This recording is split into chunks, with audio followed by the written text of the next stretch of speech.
ಜಾತಿ ಮತ ಭೇದ ಅಸ್ಪೃಶ್ಯತೆ ಈ ಕಾರಣಕ್ಕಾಗಿ ನಾವು ಅಸಂಘಟಿತರಾಗಿದ್ದೀವಿ, ಒಡೆದು ಹೋಗಿದ್ದೀವಿ. ಈ ಹಿಂದೂ ಸಮಾಜವನ್ನು ಮತ್ತೊಮ್ಮೆ ಸುಸಂಘಟಿತಗೊಳಿಸಿ ಒಂದು ಸಾಮರಸ್ಯಪೂರ್ಣವಾದಂಥ ಸಮಾಜ ನಿರ್ಮಾಣ ಮಾಡಬೇಕು ಅನ್ನೋದು ಪೂಜ್ಯ ಪೇಜಾವರ ಶ್ರೀಗಳು ಇದರೊಳಗೆ ಬಹಳ ಮಹತ್ವದ ಪಾತ್ರ ಇದೆ. ಅವರ ವಾಕ್ಯಗಳಲ್ಲಿ ಇಡೀ ಹಿಂದೂ ಸಮಾಜವನ್ನು ಇದಕ್ಕೆ ಅಸ್ಪೃಶ್ಯತೆಗೆ ಜಾತಿ ಮತ ಭೇದಕ್ಕೆ ಧರ್ಮದ ಮಾನ್ಯತೆ ಇಲ್ಲ ಅನ್ನೋದನ್ನು ಘೋಷಣೆ ಮಾಡಿದ್ರು. ಅದರಲ್ಲಿ ಪೂಜ್ಯ ಪೇಜಾವರ ಶ್ರೀಗಳ ದೊಡ್ಡ ಪಾತ್ರ ಇತ್ತು. ಹಿಂದೂ ಸೋದರ ಸರ್ವೆ ಅಂತಕ್ಕಂಥ ನಾವೆಲ್ಲರೂ ಸೋದರರು ಅಂತ ಒಂದು ಘೋಷವಾಕ್ಯವನ್ನು ಸ್ವಾಮೀಜಿಯವರು ನೀಡಿದರು. ಈ ರೀತಿ ಸಾಮಾಜಿಕ ಸಾಮರಸ್ಯ ದೃಷ್ಟಿಯಿಂದ ಪೂಜ್ಯ ಪೇಜಾವರ ಶ್ರೀಗಳ ಹಿರಿಯ ಶ್ರೀಗಳ ಬಹಳ ದೊಡ್ಡ ಮಹತ್ವದ ಒಂದು ಪಾತ್ರ ನಮ್ಮ ಕಣ್ಮುಂದೆ ಬರುತ್ತೆ. ಪೂಜ್ಯ ಶ್ರೀಗಳು ನಮ್ಮೆಲ್ಲರಿಗೂ ಅನೇಕ ಮುಖಗಳಲ್ಲಿ ಪ್ರೇರಣೆ ಕೊಡುವಂಥವರು ಮತ್ತು ನಮ್ಮೆಲ್ಲರನ್ನು ಮುಂದೆ ನಡೆಸೋರಾಗಿದ್ದರು. ಕೆಲವರಿಗೆ ಆಧ್ಯಾತ್ಮಿಕ ದೃಷ್ಟಿಯಿಂದ ಗುರುಗಳಾಗಿದ್ದರು, ಕೆಲವರಿಗೆ ಸಾಮಾಜಿಕ ದೃಷ್ಟಿಯಿಂದ, ಸಂಘದಲ್ಲಿ ಸಾಮಾಜಿಕ ದೃಷ್ಟಿಯಿಂದನೂ ನಮ್ಮ ಸಂಘಟನೆಗೆ ಯಾವಾಗ ಅಗತ್ಯ ಇತ್ತು ಆ ಸಮಯದಲ್ಲಿ ಮಾರ್ಗದರ್ಶನವನ್ನು ಮಾಡುತ್ತಂಥ ಮಾರ್ಗದರ್ಶಕರು ಆಗಿ ಸ್ವಾಮೀಜಿಯವರಿದ್ದರು. ಅವರ ಮುಖಗಳು ಹಲವು.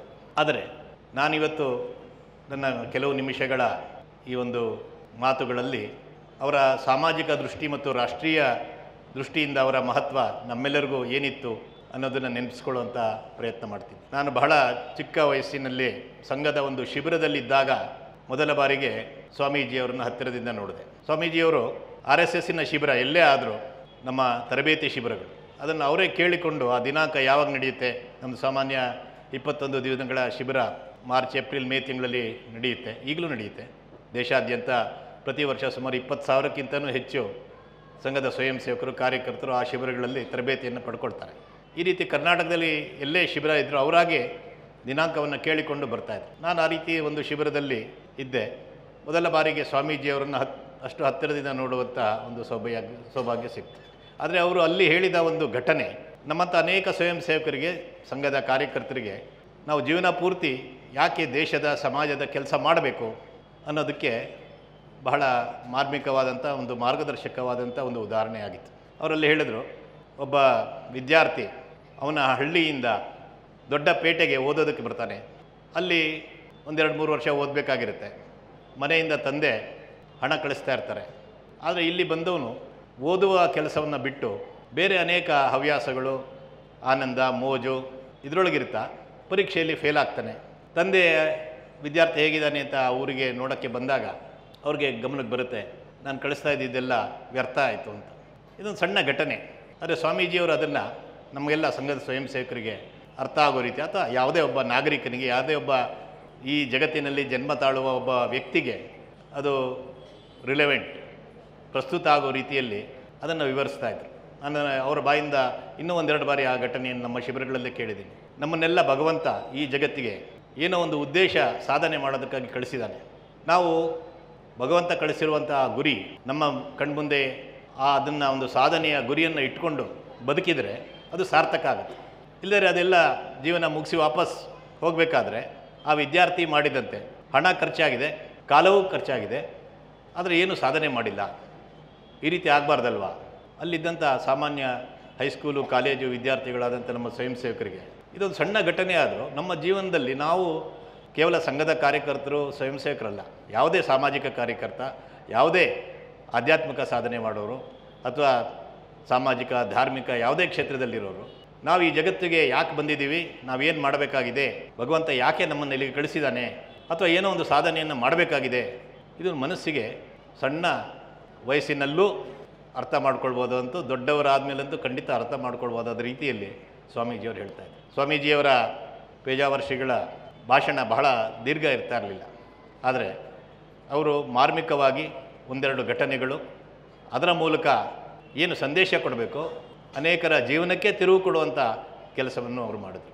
ರಾಷ್ಟ್ರೀಯ ಸ್ವಯಂ ಸೇವಕ ಸಂಘ ದೃಷ್ಟಿಯಿಂದ 2-3 ಐತಿಹಾಸಿಕ ಸಂದರ್ಭಗಳಲ್ಲಿ ಅಥವಾ ಹಿಂದೂ ಸಮಾಜದ ದೃಷ್ಟಿಯಿಂದ, ರಾಷ್ಟ್ರೀಯ ದೃಷ್ಟಿಯಿಂದ ಬಹಳ 2-3 ಅತ್ಯಂತ ತಿರುವು ಕೊಡುವಂತಹ, ಸಮಾಜ ದೃಷ್ಟಿಯಿಂದ, ದೇಶ ದೃಷ್ಟಿಯಿಂದ ತಿರುವು ಕೊಡುವಂಥ ಘಟನೆಗಳ ಕೇವಲ ಸಾಕ್ಷಿಯಾಗಿಲ್ಲದೆ ಅದರೊಳಗೆ ತಮ್ಮ ಪಾತ್ರವನ್ನು ಪೇಜಾವರ ಮಠಾಧೀಶರು, ಹಿರಿಯರು ನಿರ್ವಹಿಸಿದರು. ರಾಮ ಜನ್ಮಭೂಮಿಯ ಆಂದೋಲನದ ಕಥೆಯಂತೂ ನಮಗೆಲ್ಲರಿಗೂ ಗೊತ್ತೇ ಇದೆ. ಯಾವಾಗ ಅಲ್ಲಿ ಗುಲಾಮತನದ ಸಂಕೇತವಾಗಿದ್ದಂಥ ಕಟ್ಟಡ ಮುರಿದು ಬಿದ್ದು ಆ ಘಟನೆ ನಡೀಬೇಕಾದ್ರೆ ರಾಮ್ಲಲ್ಲಾ ಮೂರ್ತಿ ಏನಿತ್ತು ಅದು ಪೂಜ್ಯ ಶ್ರೀಗಳ ಮಡಿಲಲ್ಲಿ ಇತ್ತು ಆ ಸಮಯದಲ್ಲಿ. ಆ ಕಟ್ಟಡ ಬೀಳಬೇಕಾದ್ರೆ 92ನೇ ಇಸ್ವಿಯ ಡಿಸೆಂಬರ್ 6ನೇ ತಾರೀಕು.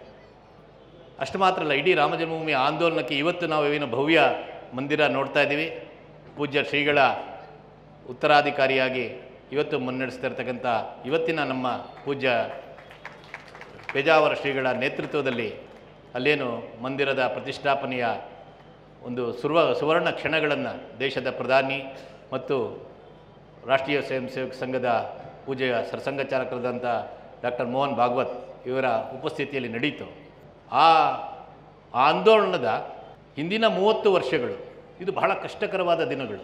ನಾವು ಮೊನ್ನೆ ಜನವರಿ 2 ವರ್ಷದ ಮುಂಚೆ ಜನವರಿ 22ನೇ ತಾರೀಕು ನೋಡಿದ್ದು ಪ್ರತಿಷ್ಠಾಪನೆಯ ಒಂದು ವಿಶಿಷ್ಟ ಘಟನೆ. ಆದರೆ ಯಾರಿಗೆ ಆಂದೋಲನದ ದಿನಗಳು ಮತ್ತು ಅದರೊಳಗೆ ಭಾಗಿಯಾಗಿರುವಂಥ ಅನುಭವ ಇದೆ, ಅದು ಬಹಳ ಕಷ್ಟಕರವಾದ್ದು. ದೇಶದಲ್ಲಿದ್ದಂಥ ಪ್ರಭುತ್ವದ ವಿರುದ್ಧವೂ ಆಂದೋಲನ ಮಾಡಬೇಕಾದಂಥ ದಿನಗಳು. ಅಂಥ ಸಂದರ್ಭದಲ್ಲಿ ಪೂಜ್ಯ ಪೇಜಾವರ ಮಠಾಧೀಶರು ನೇತೃತ್ವ ಕೊಟ್ಟರು. ಹಾಗಾಗಿ ಹಿಂದೂ ಸಮಾಜ ದೃಷ್ಟಿಯಿಂದ, ಸಂಘದ ದೃಷ್ಟಿಯಿಂದ ಈ ಆಂದೋಲನದ ನೇತೃತ್ವ ಮತ್ತು ಆ ನಿರ್ಣಯ ಪ್ರಕ್ರಿಯೆಯಲ್ಲಿ ಪೂಜ್ಯರ ಒಂದು ಪಾತ್ರ ಇದು ಬಹಳ ಮಹತ್ವ ಅಂತ ಅನಿಸುತ್ತೆ. ಅದಕ್ಕಿಂತಲೂ ಮುಂಚೆ 1969ನೇ ಇಸ್ವಿಯಲ್ಲಿ ಉಡುಪಿಯಲ್ಲಿ ಬಹಳ ದೊಡ್ಡದಾದಂಥ ವಿಶ್ವ ಹಿಂದೂ ಪರಿಷತ್ತಿನ ಒಂದು ಸಮ್ಮೇಳನ ನಡೀತು. ನಮ್ಮೆಲ್ಲರಿಗೂ ಗೊತ್ತಿದೆ, ನಮ್ಮ ದೇಶದಲ್ಲಿ ಹಿಂದೂ ಸಮಾಜದಲ್ಲಿ ಇರತಕ್ಕಂಥ ಸಾಮರಸ್ಯದ ಕೊರತೆ, ಅಂದರೆ ಜಾತಿ ಮತ ಭೇದ ಅಸ್ಪೃಶ್ಯತೆ, ಈ ಕಾರಣಕ್ಕಾಗಿ ನಾವು ಅಸಂಘಟಿತರಾಗಿದ್ದೀವಿ, ಒಡೆದು ಹೋಗಿದ್ದೀವಿ.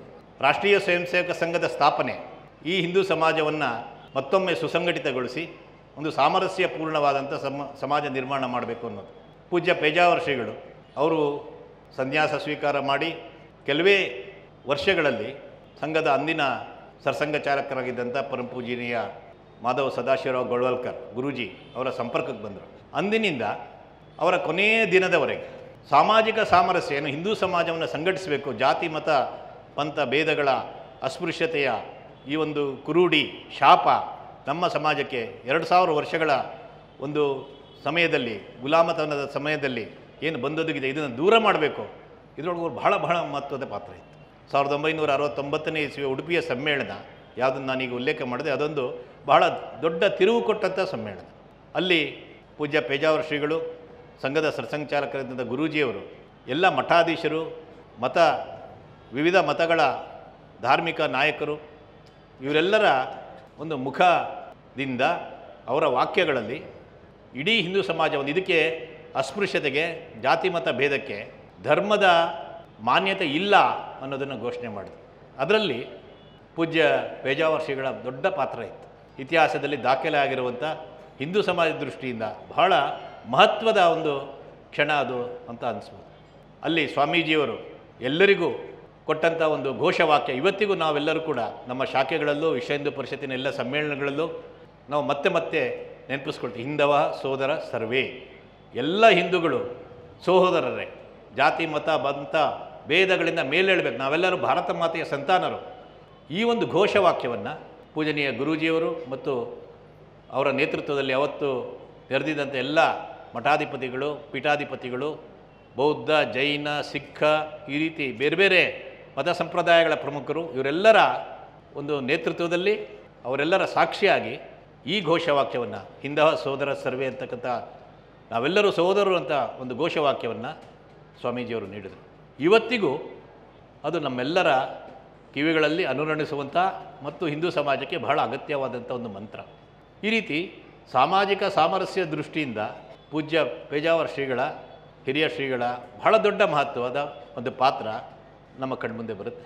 ಅವರ ಒಂದು ಅವರೇ ಹೇಳಿದಂಥ, ನಾವೆಲ್ಲ ಕೆಲವು ಸಂಘದ ಪ್ರಚಾರಕರು ಮಂಗಳೂರು ಕಾರ್ಯಾಲಯಕ್ಕೆ ಅವರು ಒಂದು ಸರಿ ಆಗಮಿಸಿದ್ದಾಗ ಅವರು ಹೇಳಿದಂಥ ಒಂದು ಘಟನೆ ನನಗೆ ಭಾಳ ನೆನಪಾಗುತ್ತೆ. ಅಂದರೆ ಘಟನೆ ಅನ್ನೋಕ್ಕಿಂತ ಸಂಭಾಷಣೆ. ಈ ರೀತಿ ಅನೇಕ ದೇಶದ ಪ್ರಮುಖ ಧಾರ್ಮಿಕ ನಾಯಕರು, ಶಂಕರಾಚಾರ್ಯರು, ಅಂದರೆ ಬೇರೆ ಬೇರೆ ಮಠಗಳ ಪೀಠಗಳ ಶಂಕರಾಚಾರ್ಯರು, ಇವರೆಲ್ಲರೂ ಒಟ್ಟಿಗೆ ಇದ್ದಾಗ ಒಂದು ಚರ್ಚೆ ಸಂಭಾಷಣೆ ನಡೀತದೆ. ಅಲ್ಲಿ ಗುರೂಜಿಯವರು ಇದ್ದರು, ಅವರೇ ಆ ಚರ್ಚೆಯನ್ನು ಪ್ರಾರಂಭ ಮಾಡಿದ್ರು. ನಮ್ಮ ಅನೇಕ ಮಠಗಳಲ್ಲಿ ಅನೇಕ ಪೂಜ್ಯ ಶ್ರೀಗಳಿಗೆ ಜಗದ್ಗುರು ಅಂತಕ್ಕಂಥ ಒಂದು ಬಿರುದು, ಆ ರೀತಿಯಾಗಿ ಅವರನ್ನು ಉದ್ದೇಶಿಸಿ ಸಮಾಜ ಗುರುತಿಸುತ್ತೆ. ಆಧ್ಯಾತ್ಮಿಕವಾಗಿ ಧಾರ್ಮಿಕವಾಗಿ ಅದರ ಮಹತ್ವ ಒಂದು ಇದ್ದೇ ಇದೆ. ಆದರೆ ನನ್ನದೊಂದು ಬಹಳ ವಿನಯಪೂರ್ವಕವಾದಂಥ ಪ್ರಶ್ನೆ ಇದೆ ಅಂತ ಸಂಘದ 2ನೇ ಸರ್ಸಂಘಚಾಲಕರಾದ ಗುರೂಜಿಯವರು ಹೇಳಿದರು. ಇದನ್ನು ನಾನು ಪೇಜಾವರ ಶ್ರೀಗಳ ಮುಖವಾಣಿಯಿಂದನೇ ಕೇಳಿದೆ. ಮುಂದಿನ ವಾಕ್ಯವನ್ನು ಗುರೂಜಿಯವರು ಹೇಳಿದ್ರು, ನಿಮ್ಮ ಜಗತ್ತಿನಲ್ಲಿ ಯಾರ್ಯಾರಿದ್ದಾರೆ? ಈ ಪ್ರಶ್ನೆ ಕೇಳಿದಾಗ ಪೂಜ್ಯರು ಹೇಳಿದರು, ನಾವೆಲ್ಲರೂ ಯೋಚನೆ ಮಾಡಿದ್ವಿ, ಅಲ್ಲಿದ್ದಂಥ ಎಲ್ಲ ಪ್ರಮುಖರು ನಮ್ಮ ಜಗತ್ತಿನಲ್ಲಿ ಹೌದು ನಾವು ಯಾವ ಸಂಪ್ರದಾಯಗಳನ್ನು ಪ್ರತಿನಿಧಿಸ್ತೀವೋ, ಯಾರಿಗೆ ಮಾರ್ಗದರ್ಶನ ಮಾಡಿದ್ರೆ ಅವರತ್ತು ಇದ್ದೇ ಇರ್ತಾರೆ. ನಮ್ಮ ಬಳಿಗೆ ಸಾಧನೆಗೆ ಬರುವಂಥ ಆಧ್ಯಾತ್ಮಿಕ ಸಾಧನೆ ಮಾಡಬೇಕು ಅಂತ ಯಾರ ಮನಸ್ಸಿನಲ್ಲಿ ಬಯಕೆ ಇರುತ್ತೋ ಅಂಥವರು ಬರ್ತಾರೆ. ಆದರೆ ನಾವು ಈ ಹಿಂದೂ ಸಮಾಜವನ್ನು ಮುನ್ನಡೆಸುವುದಕ್ಕೆ ಬೇಕಾದಂಥ ನೇತೃತ್ವವನ್ನು ಕೊಡಬೇಕಾದಂಥ ಮಠಾಧಿಪತಿಗಳು, ಪೀಠಾಧಿಪತಿಗಳು, ಸಂತರು, ಸನ್ಯಾಸಿಗಳು, ನಮ್ಮ ಜಗತ್ತು ಅದು ಎಷ್ಟು ವಿಶಾಲವಾಗಿರಬೇಕು, ಈ ಒಂದು ಚಿಂತನೆ ನಾವೆಲ್ಲರೂ ಕುಳಿತಿದ್ದವರು ಎಲ್ಲರ ಮನಸ್ಸಿನಲ್ಲೂ ಬಂತು. ಮತ್ತು ಸ್ವಾಮೀಜಿಯವರು ಹೇಳಿದರು, ನಿಜ ನಮ್ಮ ಜಗತ್ತಿನಲ್ಲಿ ದೀನರು, ದಲಿತರು, ಸಾಮಾಜಿಕವಾಗಿ ಅನೇಕ ಐತಿಹಾಸಿಕ ಕಾರಣಕ್ಕಾಗಿ ಹಿಂದುಳಿದಂಥವರು, ಆರ್ಥಿಕವಾಗಿ ಹಿಂದುಳಿದಂಥವರು, ಇವರೆಲ್ಲರಿಗೂ ಸ್ಥಾನ ಇರಬೇಕು. ಮತ್ತು ಪೂಜ್ಯ ಸ್ವಾಮೀಜಿಯವರು ಜೀವನದ ಕೊನೆಯವರೆಗೂ ಅದೇ ರೀತಿ ನಮಗೆ ಮಾರ್ಗದರ್ಶನ ಮಾಡಿದರು. 2009ನೇ ಇಸ್ವಿ ಆ ಸಮಯದಲ್ಲಿ ಪೂಜ್ಯರ ಚಾತುರ್ಮಾಸ್ಯ ಮೈಸೂರಿನಲ್ಲಿ ನಡೀತಾ ಇತ್ತು. ಆಗ ಅವರು ಅಲ್ಲಿದ್ದಂಥ ಅನೇಕ ಸೇವಾ ಬಸ್ತಿಗಳು, ಯಾವುದನ್ನು ಸ್ಲಮ್ಸ್ ಅಂತಾರೆ, ಎಲ್ಲಿ ಈ ರೀತಿಯ ಸಮಾಜದಿಂದ ವಂಚಿತರಾದಂಥವರು ವಾಸ ಮಾಡ್ತಾರೆ, ಅಂಥ ಕಡೆಗಳಿಗೆ ಸ್ವಾಮೀಜಿಯವರು ತಾವೇ ಸ್ವತಃ ಯೋಜನೆ ಮಾಡಿ ಮೈಸೂರಿನಲ್ಲಿದ್ದಂಥ ಅಂಥ ಎಲ್ಲ ಬಸ್ತಿಗಳಿಗೆ, ವಸತಿಗಳಿಗೆ ಭೇಟಿ ಮಾಡಿದ್ರು. ಅದೇ ಸಂದರ್ಭದಲ್ಲಿ ಪ್ರಜಾವಾಣಿಯಲ್ಲಿ ಮಾದಾರ ಚೆನ್ನಯ್ಯ ಸ್ವಾಮೀಜಿಯವರು, ಪೂಜ್ಯ ಮಾದಾರ ಚೆನ್ನಯ್ಯ ಸ್ವಾಮೀಜಿಯವರ ಒಂದು ಸಂದರ್ಶನ ಬಂತು. ಅಲ್ಲಿ ಪತ್ರಕರ್ತರು ಅವ್ರ ಹತ್ರ ಕೇಳಿದ್ರು, ಪ್ರಶ್ನೆ ಮಾಡಿದ್ರು, ಈ ರೀತಿ ಆಗ್ತಾ ಇದೆಯಲ್ಲ, ಇದು ಬಹಳ ಒಳ್ಳೆಯದಲ್ವಾ ಅಂತ. ಪೂಜ್ಯ ಮಾದಾರ ಚೆನ್ನಯ್ಯ ಸ್ವಾಮೀಜಿಯವರು ಹೇಳಿದ್ರು, ಹೌದು ಇದು ಬಹಳ ಅಗತ್ಯವಾದ್ದು, ಆದರೆ ಇನ್ನೊಂದು ಮುಖ ಇದೆ ಇದಕ್ಕೆ. ಪೇಜಾವರ ಶ್ರೀಗಳಂಥ ಜಗತ್ಪ್ರಸಿದ್ಧರಾದಂಥ ಹಿರಿಯರಾದಂಥ ಒಬ್ಬರು ಆಧ್ಯಾತ್ಮಿಕ ಪುರುಷರು ಈ ರೀತಿ ಸೇವಾ ಬಸ್ತಿಗಳಿಗೆ ಭೇಟಿ ಕೊಟ್ಟಾಗ ಸಹಜವಾಗಿಯೇ ಅವರಿಗೆ ಯಾವ ಬಸದಿಗಳಿಗೆ ಅವರು ಭೇಟಿ ಮಾಡ್ತಾರೆ ಅಲ್ಲಿಯ ಜನರಿಗೆ ಸಂತೋಷ ಆಗುತ್ತೆ, ಅವರು ಪೂಜಿಸ್ತಾರೆ, ಇದ್ದಿದ್ದೆ.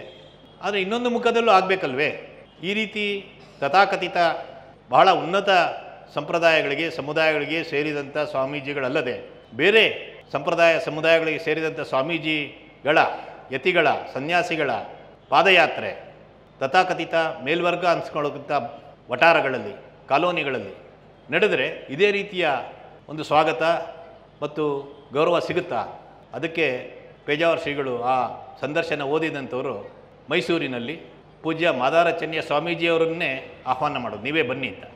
ಮತ್ತು ಮೈಸೂರಿನ ಕೃಷ್ಣಮೂರ್ತಿಪುರಂ ಆ ಒಂದು ವಠಾರ ಏನಿದೆ, ಕಾಲೋನಿ ಏನಿದೆ, ಅಲ್ಲಿ ಪೂಜ್ಯ ಮಾದಾರ ಚೆನ್ನಯ್ಯ ಸ್ವಾಮೀಜಿಯವರ ಈ ರೀತಿಯ ಪಾದಯಾತ್ರೆ ಆಯಿತು. ಮಾದಾರ ಚೆನ್ನಯ್ಯ ಸ್ವಾಮೀಜಿಯವರು ಯಾವ ರೀತಿ ನಿರೀಕ್ಷೆ ಮಾಡಿದರೋ ಅದಕ್ಕಿಂತಲೂ ಮೀರಿ ಈ ರೀತಿ ತಥಾಕಥಿತ ಯಾರನ್ನು ಸಮಾಜದಲ್ಲಿ ಮೇಲ್ವರ್ಗ, ಸವರ್ಣೀಯರು ಅಂತ ಹೇಳ್ತಾರೆ ಅಂಥ ಎಲ್ಲ ಕುಟುಂಬಗಳಲ್ಲಿ ಸ್ವಾಮೀಜಿಯವರಿಗೆ ಪಾದಪೂಜೆ ನಡೀತು. ಮತ್ತು ಅವರ ಮಾತುಗಳನ್ನು ಬಹಳ ಶ್ರದ್ಧೆಯಿಂದ ಆ ಊರಿನ ಜನ ಆಲಿಸಿದರು. ನಂತರ ಸಾಯಂಕಾಲ ಒಂದು ಕಾರ್ಯಕ್ರಮದಲ್ಲಿ ಪೂಜ್ಯ ಶ್ರೀಗಳು ಕೂಡ ಇದ್ದರು, ಪೂಜ್ಯ ಮಾದಾರ ಚೆನ್ನಯ್ಯ ಸ್ವಾಮೀಜಿಯವರು ಇದ್ದರು.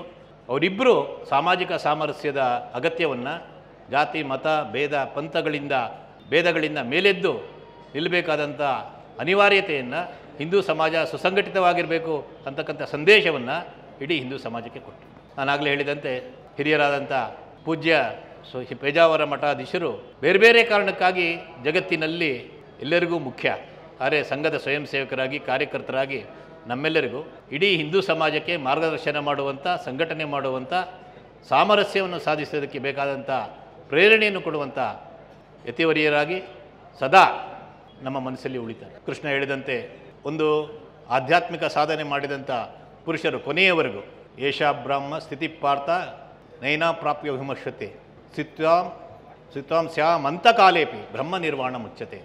ಕೊನೆಯವರೆಗೂ ಅವರು ಈ ಬ್ರಾಹ್ಮಿ ಸ್ಥಿತಿ ಯಾವುದು ಭಗವಂತ ಹೇಳಿದ್ದ, ಯಾವುದನ್ನು ಎಲ್ಲರೂ ಸಾಮಾನ್ಯವಾಗಿ ಸಾಧಿಸಲಿಕ್ಕೆ ಸಾಧ್ಯ ಇಲ್ಲ ಆಧ್ಯಾತ್ಮಿಕ ದೃಷ್ಟಿಯಿಂದ, ಅಂಥ ಒಂದು ಸಾಧನೆಯನ್ನು ಮಾಡಿ ಅದಕ್ಕೆ ಮಾತ್ರ ಸೀಮಿತರಾಗದೆ, ತಮ್ಮ ಸಾಧನೆಗೆ ಮಾತ್ರ ಸೀಮಿತರಾಗದೆ, ಸಾಮಾಜಿಕ ಪರಿವರ್ತನೆಗೆ, ಸಾಮಾಜಿಕ ಜಾಗೃತಿಗೆ, ಹಿಂದೂ ಸಮಾಜ ಈ 22ನೇ ಶತಮಾನಕ್ಕೆ ಹೋಗ್ತಾ ಇರಬೇಕಾದ್ರೆ ಯಾವ ಸಿದ್ಧತೆಯನ್ನು ಮಾಡಿಕೊಳ್ಬೇಕು, ಯಾವ ರೀತಿ ಜೀವನ ದೃಷ್ಟಿಯನ್ನು ಹೊಂದಿರಬೇಕು ಅಂಥ ಒಂದು ಮಾರ್ಗದರ್ಶನವನ್ನು ಮಾಡಿ ನಮ್ಮೆಲ್ಲರಿಗೂ ಪ್ರೇರಣೆ ಕೊಟ್ಟಿದ್ದಾರೆ.